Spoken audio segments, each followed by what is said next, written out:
Gumigising ka sa kalagitnaan ng gabi, mabilis ang tibok ng puso, hindi tumitigil ang isip, yung takot na walang pangalan, yung pagkabagabag na humihigpit sa dibdib at hindi ka hinintulutang makatulog ng mapayapa. Hinawakan mo ang medalya ni San Benito sa iyong leeg. Nandoon ito, malamig, tahimik, at naitanong mo sa sarili, talaga kayang nagpoprotekta ito sa akin? Tama ba ang ginagawa ko? Ang totoo, milyon-milyong tao ang may daladalang medalya na ito araw-araw.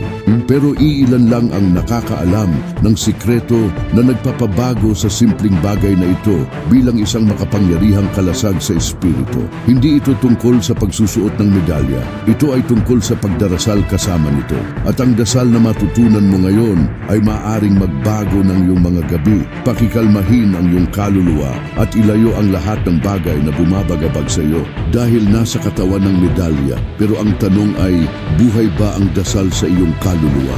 Malaki ang pagkakaiba sa pagdadala ng isang banal na simbolo at pamumuhay ayon sa kinakatawan nito. Ang medalya ni San Benito ay hindi anting-anting para sa swerte. Hindi ito dekorasyon. Ito ay isang espiritual na alyansa, isang palaging paalala na hindi ka nag-iisa sa laban ng hindi nakikita na nangyayari araw-araw. Si San Benito ay hindi ordinaryong tao. Nabuhay siya noong ika-6 na siglo sa panahon ng kadiliman, ng mga pagsalakay, ng takot. At kahit napapaligiran ng ganong kaguluhan, nakita niya ang kapayapaan. Alam mo paano? Sa pamamagitan ng dasal, sa pamamagitan ng disiplina sa espiritu, sa pamamagitan ng lubos na pagtitiwala sa Diyos. Itinuro niya na ang tunay na kapangyarihan ay wala sa mga bagay sa labas, kundi sa lakas sa loob na nagmumula sa pananampalataya. Kaya naman, ang medalya na may pangalan niya ay naging isa sa pinakamakapangyarihang simbolo ng proteksyon sa tradisyong Katoliko. Pero narito ang detalye na madalas nakakalimutan ng marami. Ang mga simbolo ay nagpoprotekta, pero ang pananampalataya ang nagpapagana ng himala. Ang medalya ng mag-isa ay walang ginagawa. Kailangan nito ang iyong dasal, ang iyong intensyon, ang iyong pusong bukas. Parang susi ito na gumagana lamang kapag iniikot mo sa tamang kandado. At ang tamang kandado ay ang dasal na ginagawa ng may kaluluwa, may katotohanan, may pag-aalay. Ilang beses mo na bang hinawakan ng medalya, hinipo ito, pero hindi ka nagsabi ng kahit isang salita sa Diyos? Ilang beses ka na bang humiga na suot ito sa leeg, pero natulog ka na puno ng alalahanin ng isip nang walang kahit isang dasal? Hindi kita hinuhusgahan. Ipinapakita ko lang sa iyo na may mas magandang paraan. Isang paraan na ginagawang kanlungan ng gabi at tunay na pahinga ang tulog. Ikwento ko sa iyo ang tungkol kay Helena. Sumulat siya sa akin ilang buwan na ang nakararaan. Sabi niya, taon na ang lumipas na dumaranas siya ng insomnia. Gigising siya ng maraming beses sa madaling araw. Pinapawisan ng malamig. Nararamdaman ng mga kakaibang presensya. Natatakot ng walang dahilan. 5 taon na niyang suot ang medalya ni San Benito, pero parang walang nagbago. Hanggang isang araw, may nagturo sa kanya ng dasal sa gabi na ibabahagi ko sa iyo ngayon. At nagpa siya siyang subukan. Sa unang gabi, medyo naging maayos ang tulog niya. Sa pangalawa, nagkaroon siya ng tahimik na panaginip. Sa pangatlo, nagising siyang rested sa unang pagkakataon sa loob ng maraming taon. Hindi siya lumipat ng bahay. Hindi siya uminom ng bagong gamot. Hindi siya sumailalim sa intensive therapy. Nagsimula lang siyang magdasal ng may pananampalataya bago matulog, hawak ang medalya at nagbago ang lahat. Ang dasal sa gabi kasama ang medalya ni San Benito ay isang malalim na gawaing espiritual.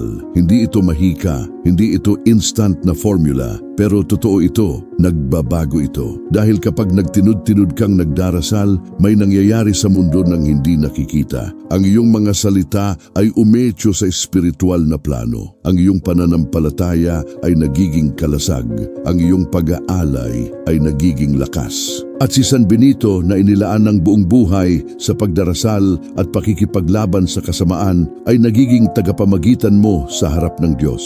Alam niya ang mga labanang espiritual. Hinintay niya ang mga tukso, mga pag-uusig, mga atake. at siya ang nanalo. Hindi sa pamamagitan ng pisikal na lakas, kundi sa pamamagitan ng lakas ng dasal. At ngayon, maaari kang maglakad kasama ang parehong proteksyon. Bago ko ituro sa iyo ang dasal, kailangan mong maunawaan ang konteksto. Itinatag ni San Benito ang Ordeng Benedictine, isang komunidad ng mga monghe na nakatuon sa pamumuhay ayon sa panuntunan na ora et labora, magdasal at magtrabaho. Naniniwala siya na ang buhay espiritual ay hindi lamang teorya, kundi araw-araw na pagsasanay. At isa sa pinakamahalagang gawain ay ang dasal ng mga oras. 7 sandali sa buong araw kung saan humihinto ang mga monghe sa lahat at nagdarasal. Pero may espesyal na sandali. Ang sandali bago matulog. Ang tinutukoy na kompletas. Ang huling dasal ng araw, ang nagsasara ng siklo, ang nag-aalay ng gabi sa kamay ng Diyos. At iyon ang espiritu na dadalhin mo sa iyong buhay ngayon. Kapag humiga ka sa gabi, nagre-relax ang iyong katawan. Pero ang iyong isip ay nagsisimula itong magmalikot, nagsisimulang repasuhin ang araw, mag-isip tungkol sa bukas, lumikha ng mga senaryo, magdulot ng takot, magdulot ng pagkabagabag, at doon nakatira ang panganib. Dahil kapag magulo ang iyong isip, nagiging mahina ka sa espiritual, bumaba ang iyong depensa, at lahat ng bagay na bumabagabag sa iyo ay nakakahanap ng puwang para pumasok. Kaya naman maraming tao ang may bangungot. Kaya naman marami ang nagigising sa kalagitnaan ng gabi na mabilis ang tibok ng puso. Kaya naman marami ang nakakaramdam ng pressure sa dibdib, ng takot na hindi maipaliwanag. Hindi ito kabaliwan, hindi ito imahinasyon, ito ay digmaang espiritual at kailangan mo ng mga espiritual na sandata para manalo dito. Ang medalya ni San Benito ay may dalang makapangyarihang mga inscription. Sa isang gilid, ang imahe ni San Benito na hawak ang krus sa isang kamay at libro sa kabila. Ang krus ay kumakatawan sa kanyang espiritual na autoridad. Ang libro ay kumakatawan sa panuntunan, sa salita, sa katotohanan. Sa kabilang gilid, ang krus na may mga letrang bumubuo sa isang dasal ng proteksyon sa Latin. CSPB, Crux Sancti Patris Benedicti, ang krus ng banal na ama na si Benito. At sa paligid, ang mga inisyal na bumubuo sa parirala, Vade Retro Satana nunquam suade mihi vana, sunt malaquae libas, ipse venena bibas. Sa Tagalog, umalis ka Satanas, huwag mo akong payuhan ng mga bagay na walang kwenta. Masama ang iniaalok mo, ikaw na ang uminom ng iyong lason. Hindi ito basta parirala. Ito ay isang deklarasyon ng digmaang espiritual.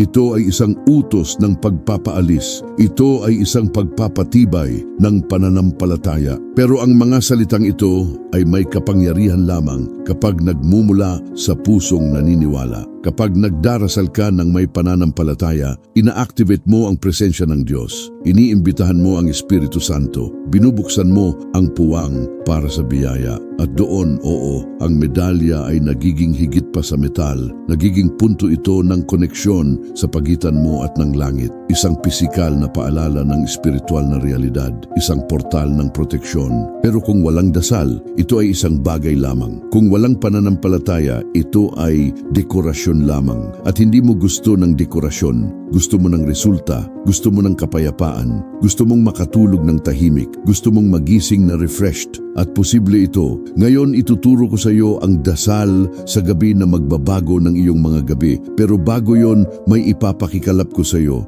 Makinig ng mabuti. Huwag kang mag-memorize ng mekanikal.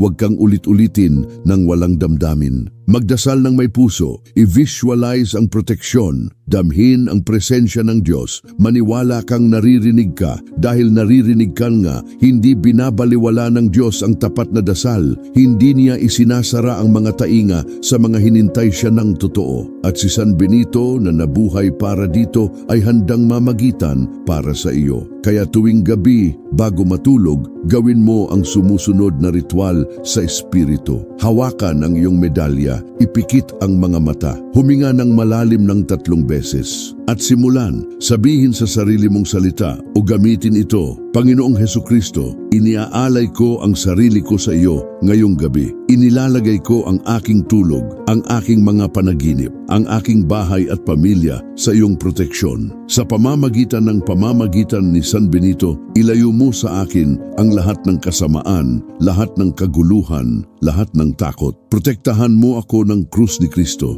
Ang medalya na dala ko ay maging kalasag sa espiritu laban sa lahat ng hindi nagmumula sa iyo. San Benito, na tinalo ang demonyo sa pamamagitan ng dasal at ng krus, ipamagitan mo ako. Ilayo ang lahat ng bumabagabag sa akin. Linisin ang aking isip. Pakikalmahin ang aking puso. Yakapin mo ako ng kapayapaang tanging Diyos ang makapagbibigay. Naway makatulog ako ng tahimik at magising na refreshed. Amen. Pagkatapos ng dasal, gawin ang tanda ng krus sa iyong sarili gamit ang medalya. Simulan sa noo, bumaba sa dibdib, pumunta sa kaliwang balikat at pagkatapos sa kanan. Sa ngalan ng Ama, ng Anak at ng Espiritu Santo. At pagkatapos humiga, huwag kunin ang cellphone, huwag buksan ang telebisyon, huwag bumalik sa pag-iisip ng mga problema. Ipagkatiwala, magtiwala, magpahinga. Dahil kagagawan mo lang ang isang bagay na nakalimutan ng marami, ipinagkatiwala mo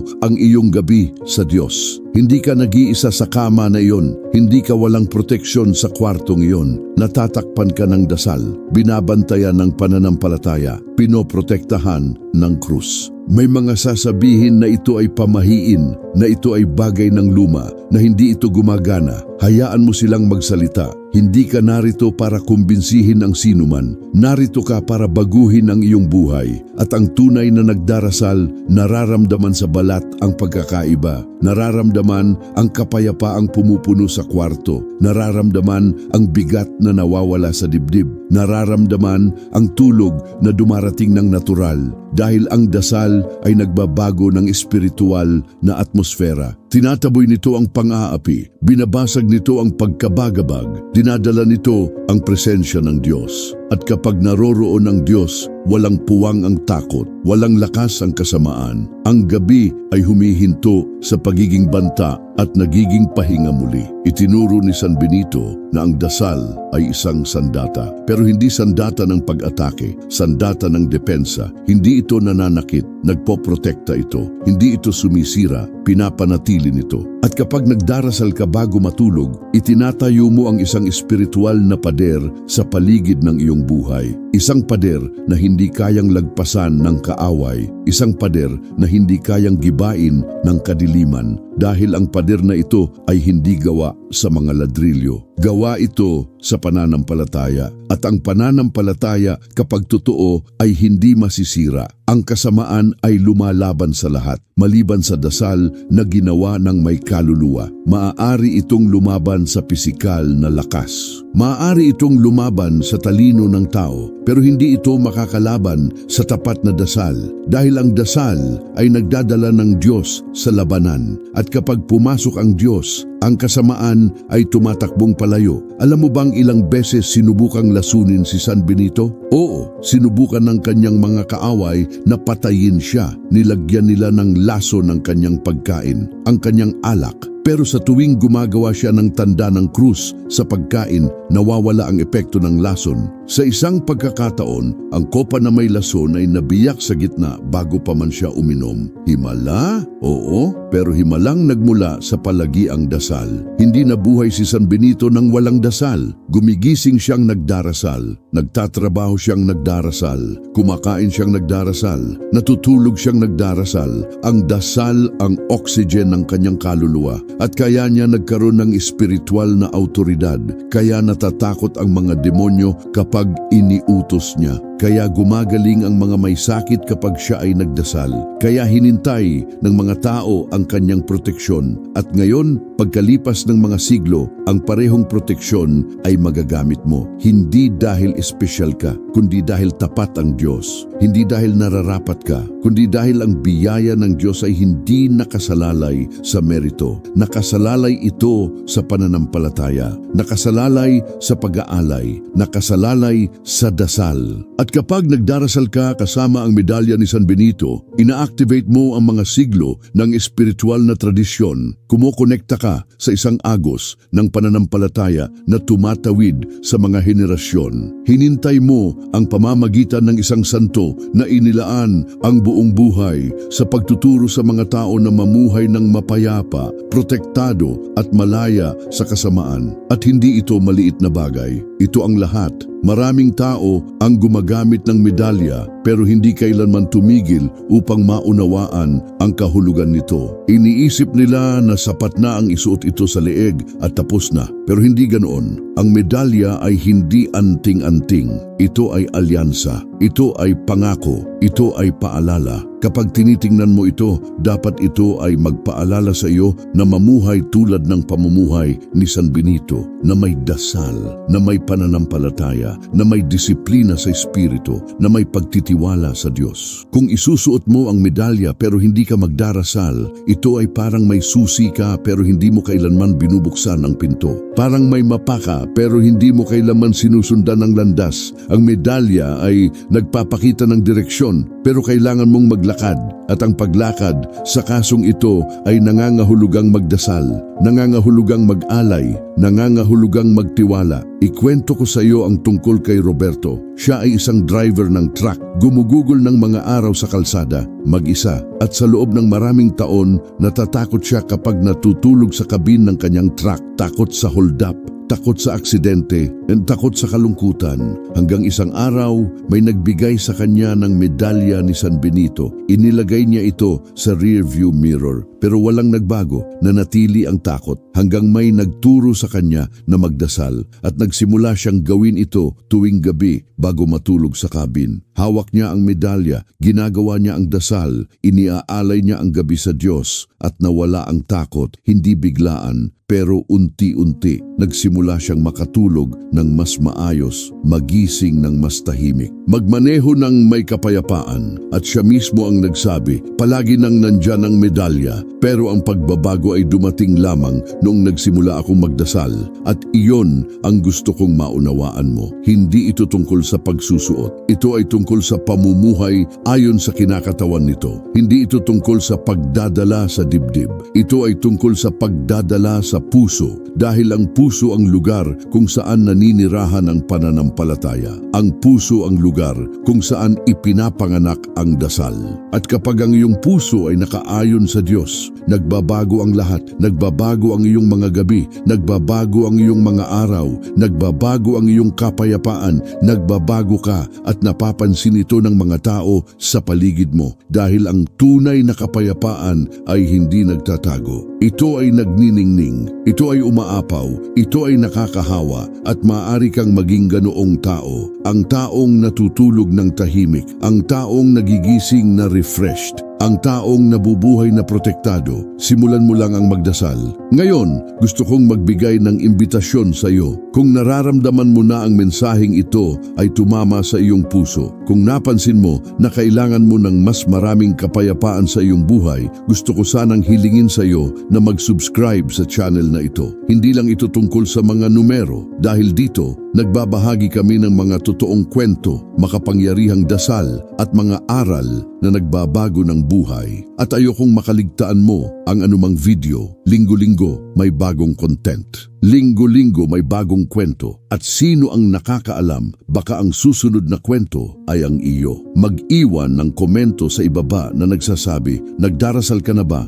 bago matulog? May karanasan ka ba sa medalya ni San Benito? Binabasa ko ang lahat ng komento at gustong-gusto kong malaman na hindi ako nagsasalita mag-isa, na may mga totoong tao sa kabilang dulo, mga taong naghihintay, mga taong naniniwala, mga taong gustong magbago at ikaw ay bahagi nito. Bumalik sa paksa. Ang dasal sa gabi ay hindi lamang isang gawain. Ito ay isang pagkikita sa Diyos sa dulo ng araw, isang sandali ng pagtigil, ng panloob na katahimikan ng pag-aalay. Nabubuhay tayo sa isang lipunan na hindi kailanman tumitigil. Palaging may isa pang bagay na dapat gawin, isa pang video na dapat panoorin, isa pang mensahe na dapat sagutin. At kapag dumating ang gabi, hinintay natin ang katawan sa kama, pero ang isip ay nananatiling aktibo. At doon, dumarating ang insomnia.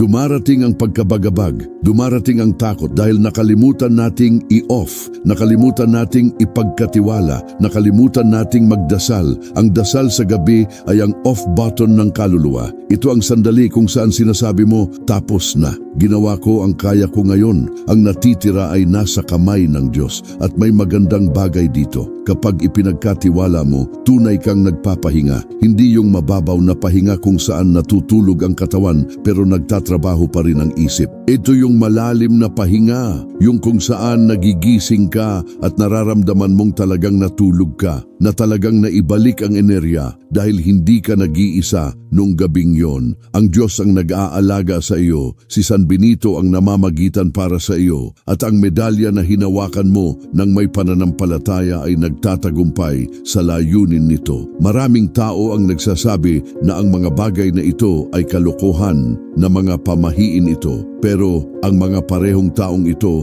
ay nabubuhay na tormented, nabubuhay na pagod, nabubuhay na may takot, at hindi mo kailangang mabuhay ng ganoon. May isang talata sa Biblia na nagsasabi, ipagkatiwala ninyo ang lahat ng inyong pagkabagabag sa Kanya sapagkat Siya ang nag-aalaga sa inyo. Unang sulat ni Pedro, Kabanata 5, Talata 7. Pero paano natin ipinagkatiwala? Paano natin tinuturuan ang pag-aalala? Paano natin pinapatay ang isip sa pamamagitan ng dasal?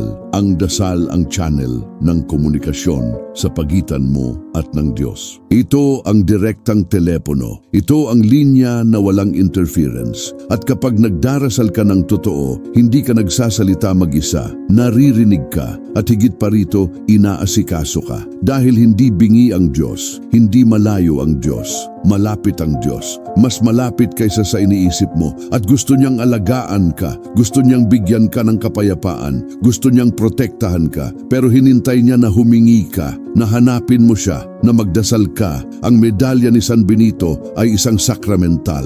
Ang mga sakramental ay mga bagay na binasbasan ng simbahan na tumutulong sa atin na alalahanin ang Diyos at mamuhay ayon sa pananampalataya. Wala silang kapangyarihan sa kanilang sarili. Ang kapangyarihan ay nasa Diyos. Pero sila ay mga channel ng biyaya, mga punto ng koneksyon, mga pisikal na paalala ng espiritual na realidad. At kapag ginagamit mo ang medalya ng may pananampalataya, kapag nagdarasal ka kasama nito, sinasabi mo, naniniwala ako, nagtitiwala ako. Alam ko na hindi ako nag-iisa at ang deklarasyong ito ng pananampalataya ay nagbubukas ng mga pinto sa langit, nagpapalaya ng proteksyon, nag-a-activate ng pamamagitan ng mga santo at nagbabago ng iyong realidad. Gusto kong sabihin sa iyo ang isang bagay na baka hindi mo alam. Ang medalya ni San Benito ay ginamit sa mga kaso ng exorcism. Oo, ginagamit ito ng mga paring eksorsista dahil ito ay may kinikilalang espiritual na lakas ng simbahan. Ito ay nasubok, naaprubahan, binasbasan ng mga papa at ito ay gumagana hindi bilang mahika kundi bilang instrumento ng pananampalataya. Kapag inilagay ng isang pari ang medalya sa isang taong tormented at ginawa ang dasal, may nangyayari. Umatras ang kasamaan, humihina ang tao, nababawasan ang pang-aapi. Bakit? Dahil ang medalya ay nagdadala ng autoridad ni San Benito at si San Benito ay nagdadala ng autoridad ni Kristo at si Kristo ay tinalo ang kasamaan sa krus. At ang tagumpay na iyon ay magagamit mo ngayon. Ngayon, isipin mo ito. Kung ang medalya ay may ganitong kapangyarihan sa mga ekstremong kaso, isipin mo kung ano ang maaari nitong gawin sa iyong pang-araw-araw na buhay. Isipin mo kung ano ang maaari nitong gawin sa iyong mga gabi. Isipin mo kung ano ang maaari nitong gawin sa iyong mga takot. yung mga pagkabagabag, yung mga alalahanin, hindi mo kailangang maposes para kailanganin ang pagpapalaya. Lahat tayo ay nangangailangan nito. Lahat tayo ay nakikipaglaban sa mga labanang espiritual. Lahat tayo ay may mga sandali ng kahinaan. At sa mga sandaling iyon, ang dasal ay nagiging mahalaga. Sa mga sandaling iyon, ang medalya ay nagiging kanlungan. Sa mga sandaling iyon, si San Benito ay nagiging kasama. May isang bagay na palagi kong sinasabi, huwag matulog ng may takot. Matulog ng may dasal. Ang takot ay isang natural na damdamin. Pero kapag ito ang namamayani, ito ay nakakaparalisa, nagpapasakit ito, sinasira nito. At ang tanging antidote laban sa takot ay ang pananampalataya. At ang pananampalataya ay naipapahayag sa pamamagitan ng dasal. Kapag nagdarasal ka bago matulog, sinasabi mo sa takot, hindi ka na ang namamahala dito. Kapag hinawakan mo ang medalya at ginagawa ang dasal, idinideklara mo, mas nagtitiwala ako sa Diyos kaysa sa natatakot ako sa mga kalagayan. At ang deklarasyong ito ay nagbabago ng lahat. Dahil nawawala ng lakas ang takot, nawawala ng kontrol ang pagkabagabag. At ang kapayapaan ng Diyos na higit sa lahat ng pag-unawa ay nagbabantay sa iyong puso at isip. Ituturo ko sa iyo ang isang praktikal na bagay ngayon. Lumikha ng isang ritual. Araw-araw, sa parehong oras, gawin ang dasal. Hindi mahalaga kung alas 10 ng gabi, alas 11 hating gabi, ang mahalaga ay ang pagiging pare-pareho. Dahil ang pananampalataya ay lumalakas sa disiplina. At ang disiplina ay lumilikha ng ugali. At ang ugali ay nagbabago ng buhay. Kunin ang iyong medalya. Kung wala ka nito, maghanap ng isa. Maaaring maliit, malaki, pilak, metal. Hindi mahalaga ang material. Ang mahalaga ay ito ay binasbasan at ginagamit mo ito ng may pananampalataya. Isuot ito sa leeg o itago sa ilalim ng unan o hawakan sa mga kamay kapag natutulog. Hindi mahalaga kung saan, ang mahalaga ay kung paano na may pananampalataya, na may intensyon, na may puso. At sa oras ng pagdarasal, huwag magmadali. Patayin ang cellphone, apagin ang mga ilaw, umupo o humiga. Ipikit ang mga mata, huminga ng malalim at simulan. Kausapin ang Diyos tulad ng pagkakausap mo sa isang kaibigan. Hindi kailangan ng magagandang salita, hindi kailangan ng magarbong wika, kailangan ng katotohanan. Sabihin ang nararamdaman mo. Ipagkatiwala ang bumabagabag sa iyo. Humingi ng proteksyon, humingi ng kapayapaan, humingi ng tahimik na tulog, at pagkatapos dasalin ang dasal na itinuro ko sa iyo ng dahan-dahan, ng may pananampalataya, ng may pagtitiwala, at tapusin sa paggawa ng tanda ng krus. At tapos na. Ngayon humiga at magpahinga dahil ginawa mo ang iyong bahagi at gagawin ng Diyos ang Kanya. Mapapansin mo ang mga pagbabago. Marahil hindi sa unang gabi, pero mapapansin mo. Magsisimula kang makatulog ng mas maayos, magigising ng mas masigla, mas kaunti ang takot, mas kaunti ang pagkabagabag, mas kaunti ang bigat, at unti-unti ang kapayapaan ay maninirahan sa iyong buhay. Hindi ito mahika, ito ay biyaya, ito ay bunga ng palagiang dasal, ito ay resulta ng aktibong pananampalataya. At habang mas nagdarasal ka, mas lumalakas ka, mas protektado ka, mas kumpiyansa ka, dahil humihinto ka sa pagdepende lamang sa iyong sarili at nagsisimulang umasa sa Diyos. At ang Diyos ay hindi kailanman nabibigo, hindi kailanman iniiwan, hindi kailanman sumusuko. Palagi siya naroon. Hinintay na lumingon ka sa Kanya, hinintay na magdasal ka, hinintay na magtiwala ka. Sinasabi ni San Benito na ang katamaran ay kaaway ng kaluluwa. Kaya naman lumikha siya ng balanseng panuntunan sa buhay, dasal at trabaho, pagninilay at aksyon, espiritualidad at praktikalidad.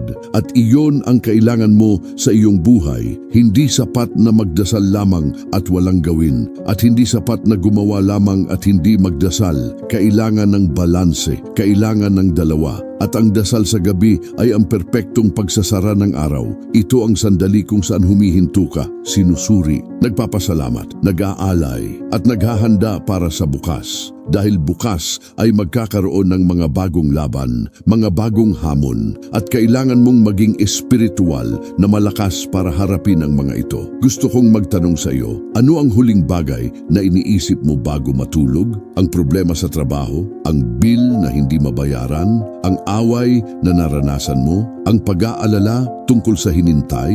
Kung ganoon, natutulog ka kasama ang kaaway dahil ang mga bagay na ito ay ninanakaw ang iyong kapayapaan. Pinapakain nila ang takot, binubuksan nila ang mga pinto para sa pagkabagabag at hindi mo kailangang mabuhay ng ganoon. Maaari mong baguhin ang script, maaari mong gawing dasal ang huling bagay na iniisip mo bago matulog, isang pag-aalay, isang deklarasyon ng pananampalataya. At kapag ginawa mo ito, nagbabago ang lahat dahil hindi ka na nakakulong sa mga problema, ipinagkatiwala mo na sa Diyos. At ang Diyos ang nag-aalaga, ang Diyos ang nag-aayos, ang Diyos ang nagpapakalma. May isang parirala na gusto ko at gusto kong ibahagi sa iyo. Ang humawak ng medalya ng may pananampalataya, humawak ng kamay ng Diyos. Maganda ito dahil totoo ito. Kapag hinawakan mo ang medalya at nagdarasal, hindi ka nag-iisa. Nandoon ang Diyos, nandoon si San Benito, nandoon ang buong hukuman ng langit.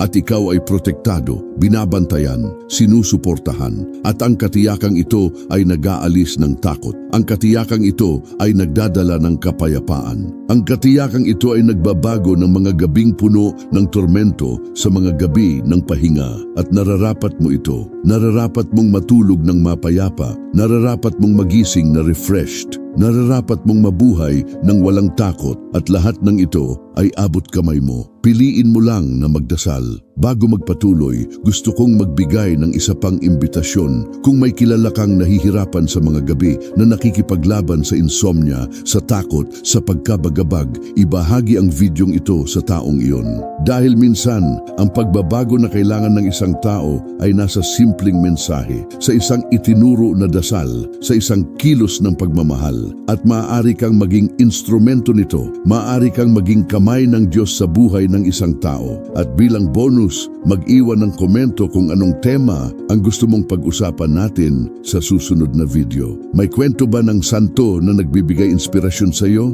May dasal ba na nagbago ng iyong buhay? Ikwento mo rito. Dahil ang channel na ito ay atin. At sama-sama, bumubuo tayo ng komunidad ng pananampalataya, pag-asa at pagmamahal. Ngayon, gusto kong pag-usapan ang isang mahalagang bagay, ang pagiging pare-pareho. Maraming tao ang nagsisimula ng maayos. Nagdarasal ng isang araw, 2, 3, pero pagkatapos ay sumuko dahil hindi nila nakita ang agarang resulta, dahil nakalimutan nila, dahil akala nila hindi na kailangan. At pagkatapos, bumabalik ang lahat, bumabalik ang insomnia, bumabalik ang takot, bumabalik ang pagkabagabag.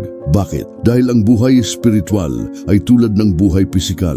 Hindi ka makakakain ng maayos isang araw at isipin na malusog ka na magpakailanman. Kailangan mong kumain ng maayos araw-araw at ang dasal ay ang pagkain ng kaluluwa. Kailangan mong magdasal araw-araw, hindi dahil sa obligasyon, kundi dahil sa pangangailangan. Dahil kailangan ito ng iyong kaluluwa, dahil nakasalalay dito ang iyong kapayapaan, dahil nasa dito ang iyong proteksyon. Si San Benito ay nabuhay hanggang sa kanyang 70 ilang taon sa isang panahon kung saan karamihan ay namamatay ng bata pa. Hinintay niya ang mga pagtataksil, mga pagtatangka sa pagpatay, mga pag-uusig, pero namatay siyang mapayapa, napapaligiran ng kanyang mga monghe, nagdarasal. Paano niya ito nagawa? Palagi ang dasal, hindi natitinag na pananampalataya, lubos na pagtitiwala sa Diyos. Wala siyang armadong seguridad, wala siyang mga alarma, wala siyang anumang itinuturing natin na proteksyon ngayon. Pero mayroon siyang dasal at ang dasal ay mas malakas kaysa sa anumang hukbo. At kaya hanggang ngayon, pagkalipas ng mga siglo, hinintay ng mga tao ang kanyang proteksyon dahil ang dasal ng isang matuwid ay makapangyarihan at si San Benito ay matuwid at siya ay namamagitan para sa iyo. Ang medalya ni San Benito ay may isang kagiliw-giliw na katotohanan. Natagpuan ito sa mga sinaunang manuskrito na mahigit 1,000 taon ang edad. Ang mga inskripsyon ay isang misteryo sa mahabang panahon hanggang sa na-decipher ang mga ito at nang naipaliwanag na pagtanto ng simbahan ang espiritual na kapangyarihan na dala ng mga salitang iyon. Mula noon, opisyal na ginamit ang medalya. Binasbasan ito ng mga papa. Ginamit ito ng mga santo. Inirerekomenda ito ng mga eksorsista. At milyon-milyong mga mananampalataya sa buong mundo ang sumasaksi sa kanyang bisa. Hindi dahil mahiwaga ang medalya, kundi dahil pinararangalan ng Diyos ang pananampalataya. At kapag gumagamit ka ng isang banal na bagay ng may tunay na pananampalataya, kumikilos ang Diyos. Nangyayari ang mga himala, nagbabago ang mga buhay. Naisip mo na ba na baka ang insomnia na nararanasan mo ay hindi lamang pisikal? Na baka ang pagkabagabag na iyon ay hindi lamang emosyonal? Na baka may espiritual na dimensyon sa lahat ng ito? Hindi ko sinasabi na ikaw ay possessed. Hindi ko sinasabi na ito ay gawa ng demonyo sa lahat ng kaso. Pero sinasabi ko na may digmaang espiritual na nangyayari. At madalas, dumaranas tayo ng mga banayad na atake, mga obsessive na kaisipan, mga hindi makatwirang takot, mga kakaibang sensasyon, at lahat ng ito ay maaring may ugat sa espiritu. At ang solusyon ay hindi nasa gamot, hindi nasa therapy, nasa dasal ito, nasa pananampalataya ito, nasa proteksyong espiritual na nagmumula sa Diyos. At ang medalya ni San Benito na ginagamit kasama ng dasal ay isang makapangyarihang kasangkapan sa labanang ito. Isipin ang sumusunod na eksena. Nasa kama ka, madilim ang kwarto, ipinitik mo ang mga mata at sa halip na isipin ang mga problema, kinuha mo ang medalya. Nararamdaman mo ang metal sa iyong kamay. Ginawa mo ang tanda ng krus. Nagsimula kang magdasal at sa sandaling iyon may nagbabago. Nagbabago ang atmosfera. Nawawala ang bigat. Pumasok ang kapayapaan at nararamdaman mo na hindi ka nag-iisa. Nandoon ang Diyos. Protektado ka, maaari kang magpahinga at natutulog ka, hindi dahil sa pagod, kundi dahil sa pag-aalay. At sa susunod na araw, nagigising ka ng naiiba, mas magaan, mas malakas, mas kumpiyansa, dahil hindi ka natulog sa pagkabagabag. Natulog ka sa pananampalataya, at iyon ang gumagawa ng lahat ng pagkakaiba. Si San Benito ay may disipulong nagngangalang Mauro. Isang araw, ang isa pang monghe na nagngangalang Placido ay nalulunod sa isang lawa. Si San Benito na nasa monasteryo ay nagkaroon ng isang bisyon at tinawag si Mauro. Inutusan siyang tumakbo at iligtas si Placido. Sumunod si Mauro nang walang tanong. Tumakbo siya sa lawa at naglakad sa ibabaw ng tubig nang hindi napapansin. Kinuha niya si Placido at ibinalik sa lupa. Nung tumapak lamang siya sa lupa ay napagtanto niyang naglakad siya sa ibabaw ng tubig. Iyon ang pananampalataya. Ito ang pagsunod. Ito ang pagtitiwala. At iyon ang itinuro ni San Benito na kapag nagtitiwala ka sa Diyos, ang imposible ay nagiging posible. Na kapag sumunod ka, nangyayari ang mga himala. Na kapag nagdarasal ka, ina-activate mo ang kapangyarihan ng Diyos sa iyong buhay. At maaari mong maranasan ito, maaari mong subukan ito, maaari mong patunayan ito. Hindi kailangang maging santo, hindi kailangang maging perpekto, kailangan mo lang magkaroon ng pananampalataya. Pananampalataya na kasing laki ng buto ng mustasa. Sinabi ito ni Jesus at hindi siya nagbibiro. Ang pananampalataya ay hindi tungkol sa dami. Ito ay tungkol sa kalidad. Ito ay tungkol sa katapatan. At kapag nagdarasal ka ng may puso, hawak ang medalya ni San Benito, ina-activate mo ang pananampalatayang ito. Inilalabas mo ang buto ng mustasa. At ang butong iyon ay lumalaki, nagiging puno. At ang punong iyon ay nagpoprotekta sa iyo, nagbibigay sa iyo ng silungan, sinusuportahan ka at nabubuhay ka ng mapayapa. Naisip mo na ba ang pagkakaroon ng tunay na kapayapaan? Hindi yung mababaw na kapayapaan, hindi yung kapayapaang nakasalalay sa mga kalagayan, kundi yung malalim na kapayapaan, yung kapayapaang nananatili kahit na ang lahat ay bumagsak sa paligid, yung kapayapaang hindi maibibigay ng mundo at hindi rin maaalis. Umiiral ang kapayapaang iyon at nagmumula ito sa Diyos at dumarating ito sa pamamagitan ng dasal. Kapag nagdarasal ka, kumukonekta ka sa pinagmulan ng kapayapaan at ang koneksyong iyon ay nagbabago ng lahat.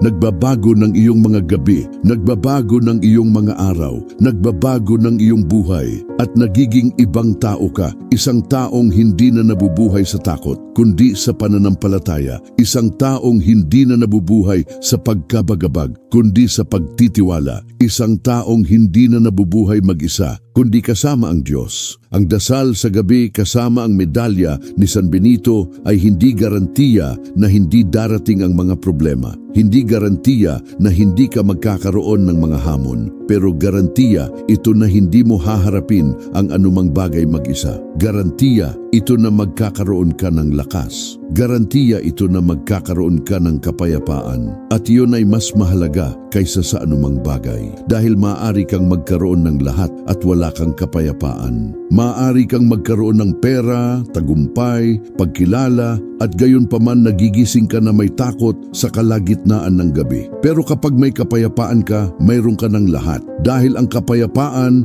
ay nagbibigay sa iyo ng perspektibo, nagbibigay sa iyo ng kalinawan, nagbibigay sa iyo ng lakas para magpatuloy. At ang kapayapaang iyon ay hindi nagmumula sa labas. Nagmumula ito sa loob, nagmumula ito sa Diyos, at dumarating ito sa iyo sa pamamagitan ng dasal. Gusto kong ikwento sa iyo ang isa pang kwento. Ngayon ay tungkol kay Mariana, isang batang babae na nasa kanyang 20 taon. Dinaranas niya ang mga panic attack sa gabi. Gigising siyang pinapawisan, may tachycardia, iniisip na mamamatay siya. Nakapunta na siya sa maraming doktor, nakainom na siya ng maraming gamot, pero walang nagtatagumpay. Hanggang may nagbigay sa kanya ng medalya ni San Benito at itinuro ang dasal. Sa una, akala niya ito ay kalokohan, pero napakadesperado niya kaya sinubukan niya. At nagsimula siyang magdasal tuwing gabi. Hawak ang medalya, ginagawa ang dasal, iniaalay ang gabi sa Diyos at nagsimulang bumaba ang mga atake. Una, gabi-gabi. Pagkatapos, araw-araw, hindi. Pagkatapos, isang beses sa isang linggo. At pagkatapos ng ilang buwan, tumigil ng tuluyan. Hindi siya tumigil sa pag-follow up sa doktor. Pero idinagdag niya ang espiritual na dimensyon. At iyon ang gumawa ng pagkakaiba. Dahil ang tao ay hindi lamang katawan, hindi lamang isip, ito rin ay espiritu. At kung aalagaan mo lamang ang katawan at isip, binabaliwala mo ang pinakamahalagang bahagi, ang espiritu. At kapag ang espiritu ay may sakit, lahat ay may sakit. Kapag ang espiritu ay nasugatan, lahat ay masakit. Pero kapag inaalagaan ang espiritu, lahat ay bumubuti. At ang dasal ay ang gamot ng espiritu. Ito ang paggamot, ito ang lunas. At ang medalya ni San Benito ay parang bendahe. Pinoprotektahan nito habang nangyayari ang paggaling. Nagpapaalala ito na hindi ka nag-iisa. Ina-activate nito ang pananampalataya na nagpapalaya ng biyaya. May isang pandagdag na dasal na maaari mong gawin kasabay nito. Maikli ito pero makapangyarihan. Maaari mo itong dasalin sa araw tuwing nararamdaman mo ang takot o pagkabagabag. Ang banal na krus ang maging aking liwanag. Huwag maging gabay ko ang dragon. Umalis ka, Satanas. Huwag mo akong payuhan ng mga bagay na walang kwenta. Masama ang iniaalok mo. Ikaw na ang uminom ng iyong lason. Ito ang pagsasalin ng inskripsyon sa medalya at maaari mo itong gamitin bilang isang mabilis na dasal, bilang isang instant na kalasag, bilang isang deklarasyon ng digmaang espiritual. Dahil kapag idineklara mo ito, sinasabi mo, hindi ko tinatanggap ang kasamaan, hindi ko tinatanggap ang kasinungalingan, hindi ko tinatanggap ang pang-aapi, pinipili ko ang liwanag, pinipili ko ang katotohanan, pinipili ko ang Diyos at ang kasamaan ay hindi makakalaban dito. Umatras ang kasamaan dahil wala itong kapangyarihan sa harap ng tunay na pananampalataya. Maaari itong sumigaw, maaari itong magbanta, maaari itong subukang takutin. Pero sa huli, ito ay tumatakbo dahil alam nito na natalo na ito. Natatalo ito sa krus. Nang sabihin ni Jesus na natapos na, natapos ang kasamaan. At ngayon may autoridad ka, autoridad para para itaboy, autoridad para labanan, autoridad para mabuhay ng mapayapa. Pero kailangan mong gamitin ang autoridad na ito at ginagamit mo ito sa pamamagitan ng dasal, sa pamamagitan ng pananampalataya, sa pamamagitan ng medalya ni San Benito na ginagamit ng may kumpiyansa. Magbibigay ako sa iyo ng praktikal na tip. Kung may mga anak ka, ituro ang dasal na ito sa kanila. Gawin itong isang sandali ng pamilya. Bago matulog, tipunin ang pamilya. Bawat isa ay may kanya-kanyang medalya at gawin ang dasal ng sama-sama. Lumilikha ito ng kalasag ng proteksyon sa buong bahay. Lumilikha ito ng isang malusog na espiritual na kapaligiran at itinuturo sa mga bata na magkaroon ng pananampalataya mula sa murang edad. Dahil ang pananampalataya ay hindi isang bagay na mayroon ka o wala. Ito ay isang bagay na nililinang mo. Ito ay isang bagay na itinuturo mo. Ito ay isang bagay na pinamumuhayan mo. At kapag nakita ng iyong mga anak na nagdarasal ka, natututo sila. Kapag nakita nila na ginagamit mo ang medalya ng may pananampalataya, natututo sila. At lumalaki sila na alam na hindi sila nag-iisa, na kasama nila ang Diyos. At iyon ang pinakamagandang regalo na maibibigay mo sa kanila. Kung nakatira kang mag-isa, mahalaga pa rin ang dasal. Marahil mas mahalaga pa. Dahil kapag nag-iisa ka, mas malaki ang mga tukso, mas malakas ang mga takot, mas mabigat ang kalungkutan, at madaling mahulog sa mga negatibong kaisipan, madaling mahulog sa pagkabagabag. Pero kapag nagdarasal ka, binabasag mo ang kalungkutan dahil nandoon ang Diyos. At kapag nandoon ang Diyos, hindi ka kailanman nag-iisa. Ang dasal ay nagpapabago ng iyong kwarto sa santuwaryo, nagpapabago ng iyong bahay sa ligtas na lugar, at natutulog ka ng tahimik na alam na protektado ka. May mga sasabihin na ito ay bagay ng mga mahihina, na ang mga malalakas na tao ay hindi nangangailangan ng mga espiritual na saklay, na ang mga malalakas na tao ay kayang ayusin ang lahat mag-isa. Hayaan mo silang magsalita.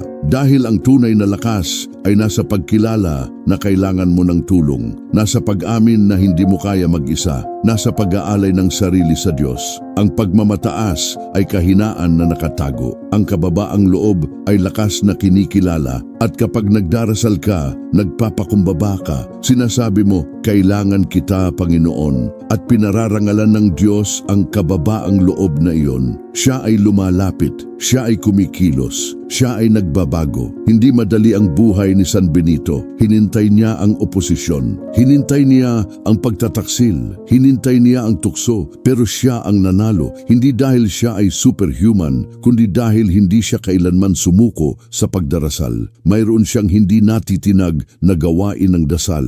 Gumigising siya sa madaling araw para magdasal. Humihinto sa trabaho ng ilang beses sa isang araw para magdasal. At bago matulog, palagi siyang nagdarasal. At ang disiplinang ito ang nagpasanto sa kanya. Ang pagiging pare-pareho na ito ang nagpalakas sa kanya. Ang pananampalatayang ito ang nagpaehemplo sa kanya. At maaari mong sundan ang halimbawang ito. Maaari kang magkaroon ng disiplinang ito. Maaari kang mabuhay sa pananampalatayang ito. At maaari mong maranasan ang kapayapaang ito. Narito ang hubad na katotohanan. Makikita mo lamang ang pagbabago kung magsisimula ka. Maaari kang manood ng libu-libong video. Maaari kang magbasa ng libu-libong teksto. Maaari mong malaman ang lahat tungkol kay San Benito. Pero kung hindi ka magdarasal, walang magbabago. Ang kaalaman ng walang aksyon ay ilusyon. Ang pananampalataya ng walang gawa ay patay. Kaya ngayon, magpasya na magsisimula kang magdasal tuwing gabi. Magpasya na gagamitin mo ang medalya ng may pananampalataya. Magpasya na ipapagkatiwala mo ang iyong mga gabi sa Diyos. At kapag nagpasya ka, simulan mo. Huwag hintayin ang Lunes. Huwag hintayin ang susunod na buwan. Simulan mo ngayon, ngayong gabi. At tingnan mo kung ano ang gagawin ng Diyos sa iyong buhay. May motto si San Benito, nawa sa lahat ay luwalhatiin ang Diyos. Hindi niya hinintay ang kaluwalhatian para sa kanyang sarili. Hinintay niya ang kaluwalhatian para sa Diyos. At kapag nagdarasal ka, iyon ang ginagawa mo. Niluluwalhati mo ang Diyos, kinikilala mo ang kanyang kadakilaan, idinideklara mo ang kanyang soberanya, at nalulugod ang Diyos dito. At kapag nalulugod ang Diyos, siya ay kumikilos. Siya ay nagbabasbas. Siya ay nagpoprotekta. Siya ay nagbabago. At ang iyong buhay ay hindi na kailanman pareho. Dahil humihinto ka sa pamumuhay para sa iyong sarili at nagsisimulang mabuhay para sa Kanya. At kapag nabubuhay ka para sa Kanya, siya ay nabubuhay sa iyo. At iyon ang pinakamagandang basbas na maaaring magkaroon ng sinuman. May isang salmo na gusto ko at gusto kong ibahagi sa iyo. Salmo 91,